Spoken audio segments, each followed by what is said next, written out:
Alright, let's go ahead and look at problem 1. If q of x is equal to 3x squared minus 9, find q of 1/4. So what they're asking us to do is they're saying that this is the function q of x. Now I have replaced x with 1/4. I need to find the value of q of 1/4. So what you're going to do is, first let me write down the function q of x, which is 3x squared minus 9. Now I need to find q of 1/4. So you see that x has been replaced with 1/4. So 3 times, I'm going to replace my x with 1/4 squared minus 9. Remember order of operations, exponents come first. So 3 1/4 is 1/4 times 1/4 minus 9. So that is going to be 3 times 1/16 minus 9. Multiplication comes first. So 3 times 1/16 is 3/16 minus 9. Remember, when I subtract, I need a common denominator. So this is over 1. The least common denominator is 16. So times 16 times 16. So it's 3 minus 9 times 16. And 9 times 16 is 144. So 3 minus 144 over 16 is negative 141 over 16. Your final answer. Perform the indicated operation. Here they're asking us to subtract this whole expression from this expression. Every time they're asking you to subtract, you're going to distribute your negative sign.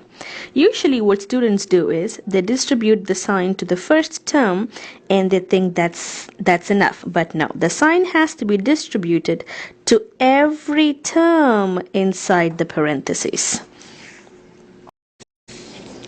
So my first step is to write down cy plus 3 and distribute the negative. Negative of negative is positive 7y squared. Negative times negative 7y is positive 7y. Negative times positive 3 is negative 3. Once I have this, I'm going to go back and see if I can combine the like terms. I see that I have 17y squared, nothing else to combine with it. And I see that I have a 6y and a 7y. 6y plus 7y gives me 13y. Positive 3, negative 3 cancel each other. So I end up with 17y squared plus 13y. Perform the indicated operation. Problem 3. So now in this one, it's basic addition here and then a subtraction here. So remember, every time they ask you to subtract, you're going to go ahead and distribute your negative sign. So let me go ahead and write that now. So it's 5x squared plus 5x minus 4 plus 2x squared plus 9x plus 17, because it's just addition. Now when coming to subtraction, I need to distribute my negative sign. Negative 7 times x squared is negative 7x squared. Negative 7 times negative 15 is positive 15. Now I'm going to go ahead and see if I can combine my terms. I have 5x squared, 2x squared, negative 7x squared. Let me go ahead and write that down. 5x squared plus 2x squared minus 7x squared. Usually after I write it down, I'm going to go ahead and cancel it so I don't get confused with the other terms. Now x terms. I have 5x and 9x. So positive 5x and positive 9x. Once I write it down, I cancel. It's just my way of doing it. You don't have to follow it. And then constants. Negative 4, 17 and 15. Negative 4, 17. I'm just going to squeeze my 15 in here because I don't have enough space. 15. Now let me go ahead and combine. 5x squared plus 2x squared is 7x squared minus 7x squared. So these cancel one another. 5x plus 9x is 14x. Negative 4 plus 17 plus 15 gives me positive 28. Find the perimeter of the figure. Now they're asking us to find the perimeter. So technically they're asking us to add all the sides. So let me write down all the sides here. Negative 7x squared plus 9x. And this side is 3x squared plus 8. You see that I'm writing the like terms one underneath the other, so it's easy for me to add. And then this side, which is 3x, so I'm going to write under the x term 3x minus 3. Now if I add it, negative 7x squared plus 3x squared gives me negative 4x squared. 9x plus 3x gives me 12x. 8 minus 3 is positive 5. So this is the perimeter of the figure. Final answer. Multiply. Usually when students, they try to multiply the first two terms and forget about the last. This is the simple way of doing it. It's just my way of doing it. What I do is I separate all the constants. 4 times negative 4 times 5. Right?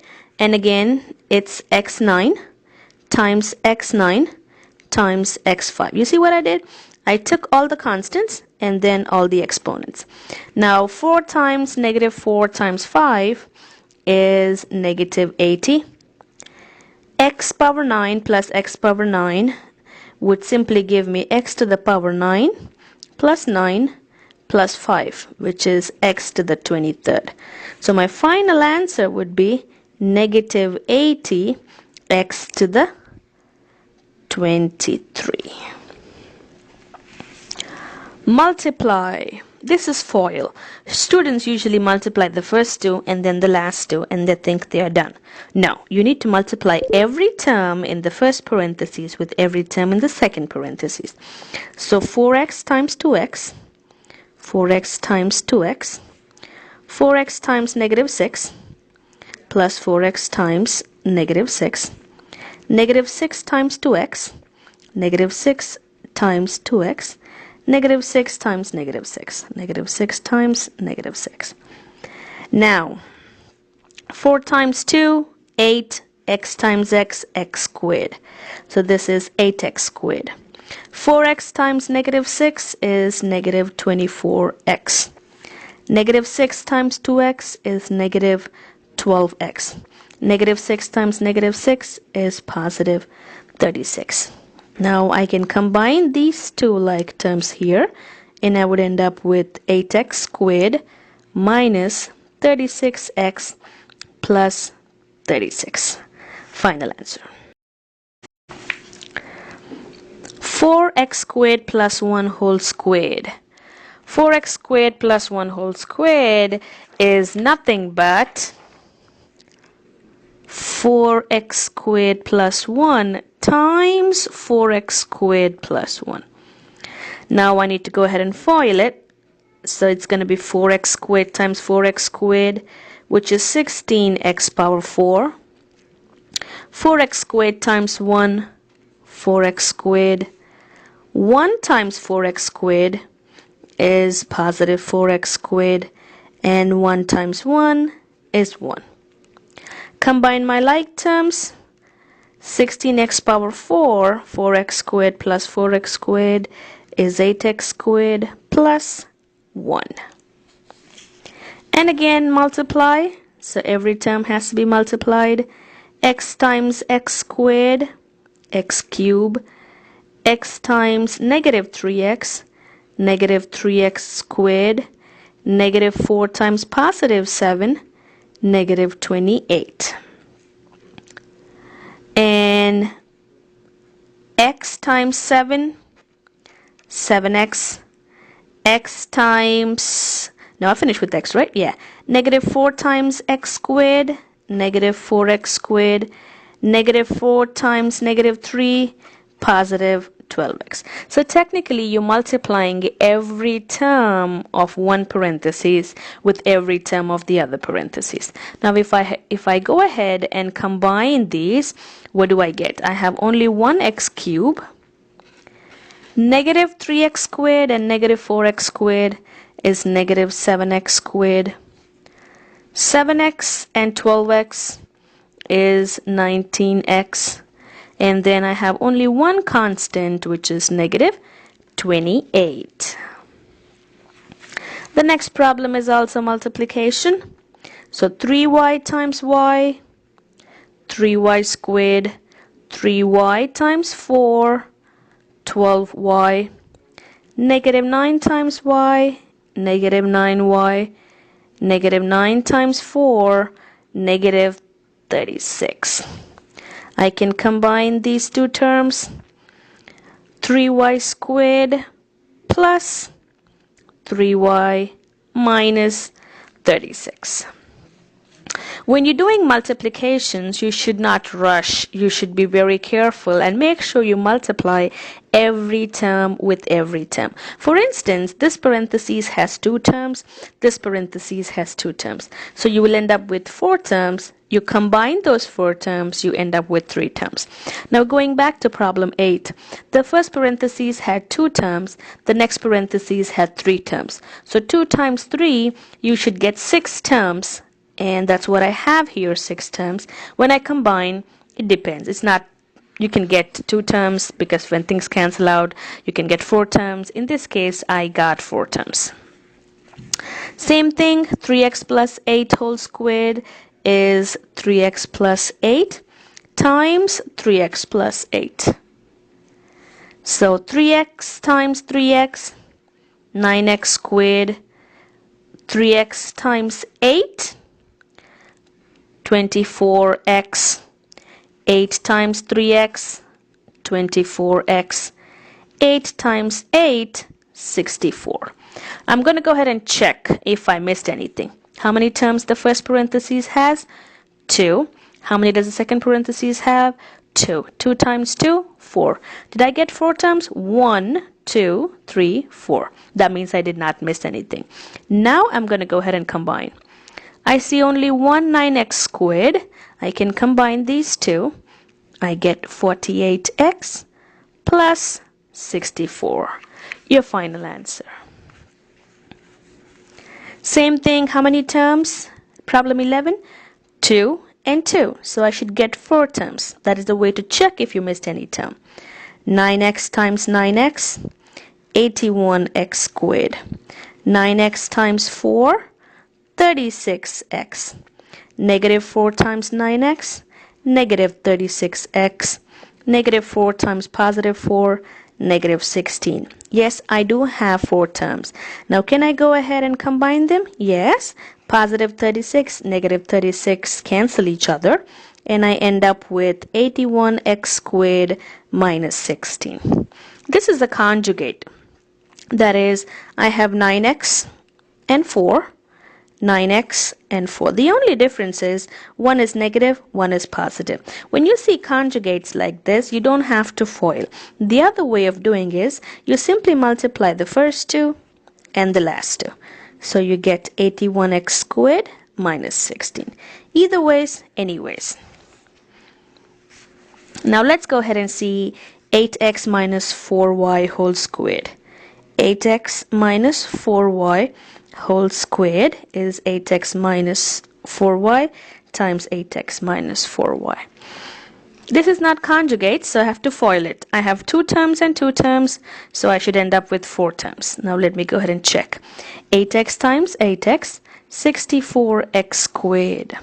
8x times negative 4y, negative 32x times y, xy. Negative 4 times negative 4y times 8x is negative 32 x times y, xy.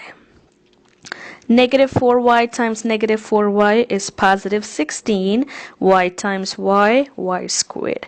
Do I have 4 terms? Yes, I do. Now I can go ahead and combine them.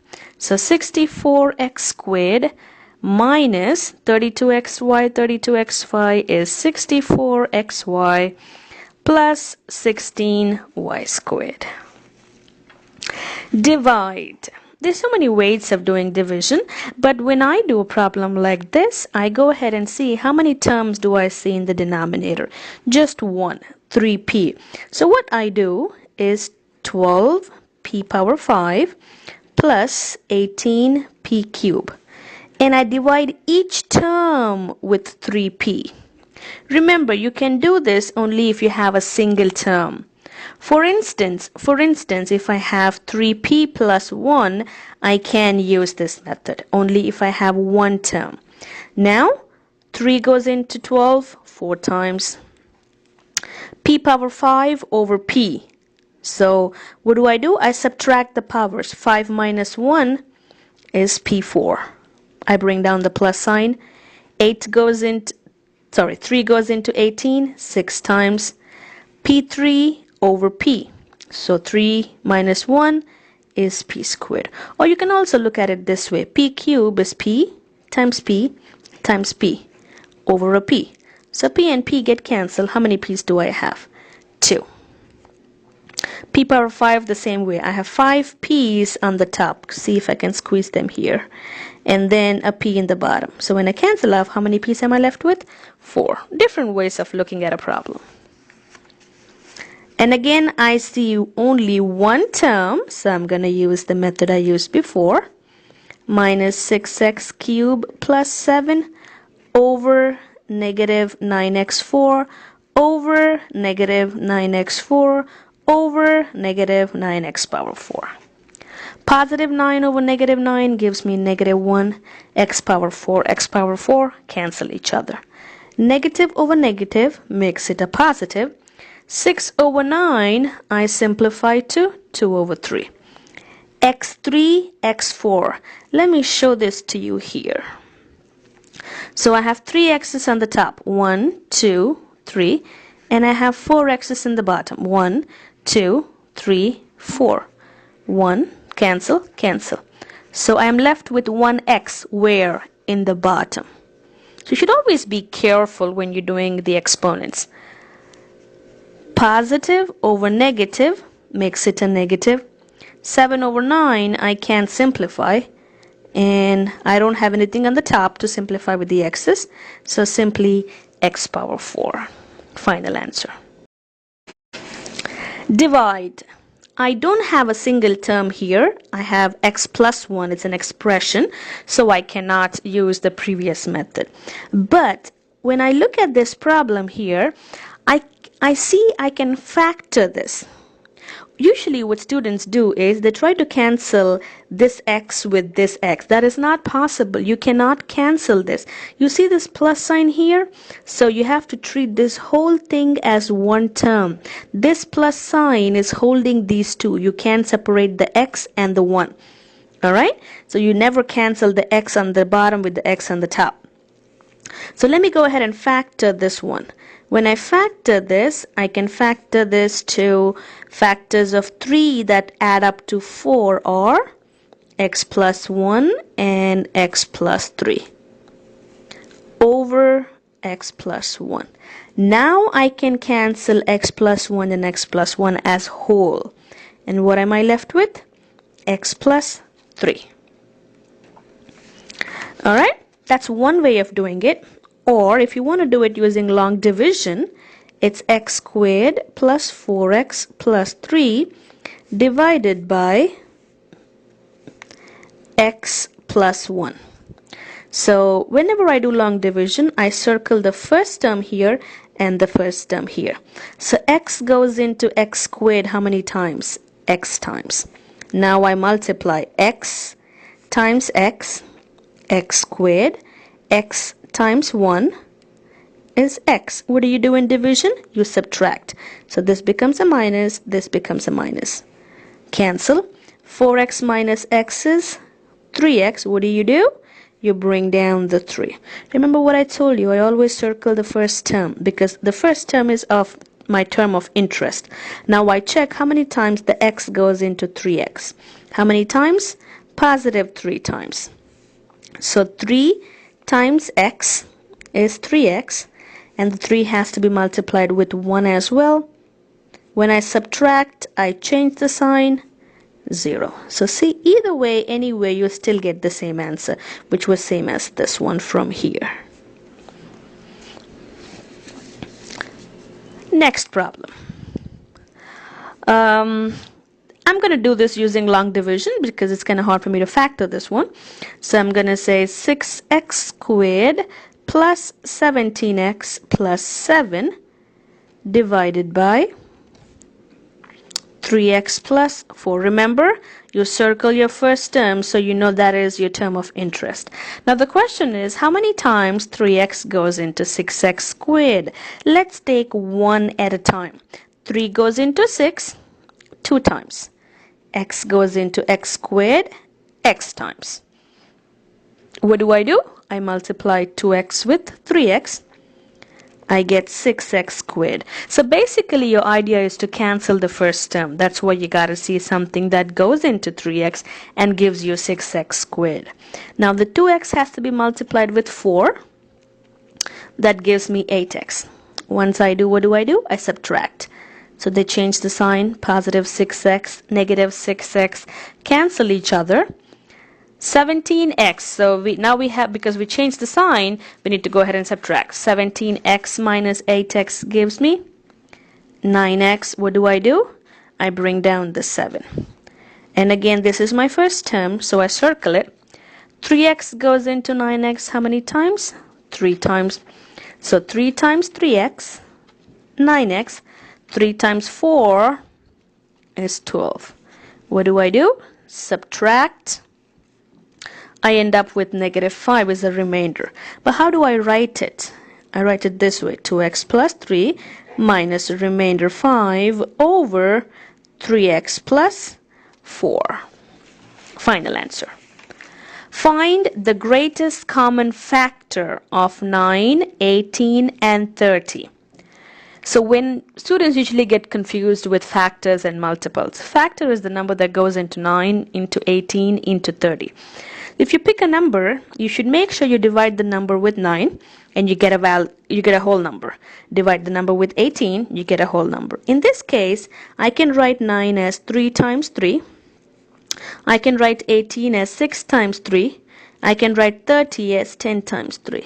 So I see that the common number here is 3. So the greatest common factor is 3. Now how do I do it when I have variables? Let me take one variable at a time. x10, x9, x, and x4. When you're picking out the greatest common factor, you're always looking for the smallest power. Here x doesn't have a power, so what does that mean? That is x to the power 1. So from 10, 9, 1, and 4, what's the smallest? X power 1. I don't have to write it. Now variable y. From 7, y power 7, y power 6, y power 5. What's the smallest from 7, 6, and 5? Y power 5. So this is your greatest common factor. Factor out the greatest common. So in the previous case, they just asked me to find. In this case, they asked me to factor out. What does that mean? Let's go ahead and first find the greatest common factor. 8, 12, and 4. 2 is the greatest common factor. M7, M5, M3. Remember the lowest power, which is M3. Now, I'm going to go ahead and work backward. 2 times what gives me 18? 9. I'm going to do the numbers first and then I'm going to come back to the powers. 2 times what gives me 12? 6. 2 times what gives me negative 4? Negative 2. Once I have this, I'm going to look at the powers now. M3, M7. What should I multiply with M3 to give me M7? M3 times M4. Remember, you add your powers. 3 plus 4 is 7. So it has to be M4. Now M3 times what gives me M5? So 3 plus what gives you 5? 2. So this has to be 2. Now m3 times what gives me m3? 1. I don't have to put a 1. So my final answer would be 2m cube parentheses 9m4 6m squared minus 2. Factor by grouping. Many of you get confused here. Whenever they say factor by grouping, they will always have 4 terms. See, 1, 2, 3, 4. You deal with the first 2 and then the last 2. So 5xy plus 20x plus 9y plus 36. So I'm going to deal with the first 2 first. From 5 and 20, what can I factor? 5. From x and x, I can pick out the x. Now 5x times what gives me 5xy? Just a y. 5x times what gives me 20x? 4. So the clue is, if you get y plus 4 here, you should get another parenthesis with y plus 4. If you did not, then you have to go back and check if you made a mistake. From 9 and 36, I can factor a 9. Right? 9 times what gives me 9y? Y. 9 times what gives me 36? 4. You see? Y plus 4, y plus 4. So from this y plus 4, I pick a y plus 4 out. That is common, right? What am I left with? 5x plus 9. 5x plus 9. Final answer. Hope this helps.